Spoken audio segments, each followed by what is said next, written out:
Такое блюдо отлично подойдет на завтрак. Готовится быстро, просто и получается очень вкусным. Особенно если не хочется долго стоять у плиты, а хочется порадовать себя или близких чем-то сытным и на скорую руку. Начинаем с самого простого. Беру 2 яйца и разбиваю их в миску. Немного перемешиваю венчиком, просто до однородности. И вот здесь лучше взять миску побольше, потому что в ней мы сразу будем замешивать все. Добавляю сметану. У меня она 15% жирности, но подойдет и любой натуральный йогурт. Главное, чтобы он был не слишком жидким. Перемешиваю со сметаной, и теперь очередь муки. Все пропорции, как всегда, будут в описании под видео.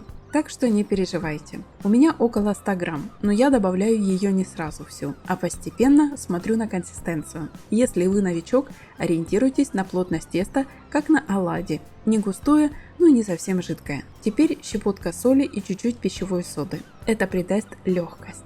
Все хорошо перемешиваю. Консистенция получается кремовая, гладкая, без комочков. Переходим к начинке. Беру 1 помидор, нарезаю его мелким кубиком и отправляю в миску.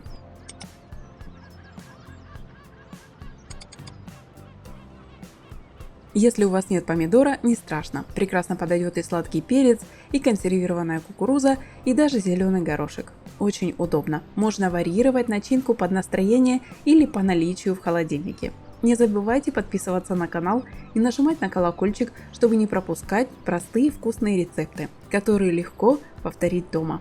Дальше ветчина. Нарезаю ее кубиком, не слишком крупно, чтобы она хорошо распределялась в тесте.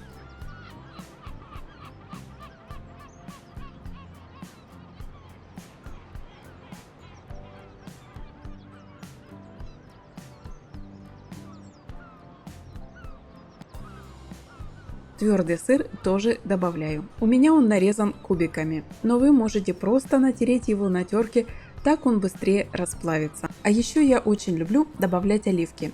Они придают блюду особый вкус и при этом полезны. Богатый источник растительных жиров и витаминов. Нарезаю их колечками, добавляю туда же.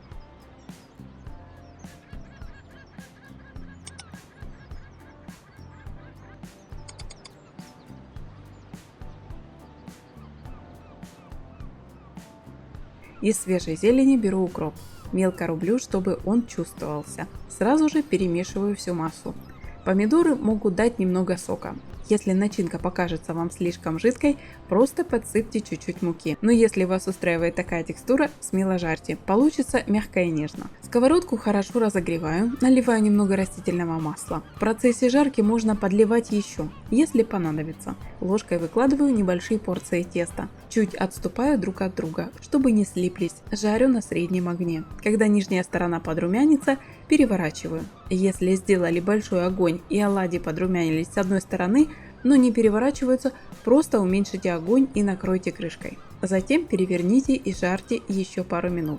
Получаются золотистые, ароматные, теплые оладушки, которые идеально сочетаются со сметаной, йогуртом или просто так, без всего. Такие завтраки моя палочка-выручалочка, особенно в выходные. Они вкусные, питательные и делаются буквально из того, что есть под рукой. Кстати, если у вас есть свои любимые добавки или идеи для начинки, делитесь впечатлениями в комментариях. В конце видео и в описании вас ждут еще несколько интересных рецептов. Посмотрите, вдруг что-то приглянется. А если вам понравился этот вариант, не забудьте сохранить видео, чтобы не потерять. Делитесь с друзьями и обязательно заглядывайте на канал снова. Приятного аппетита!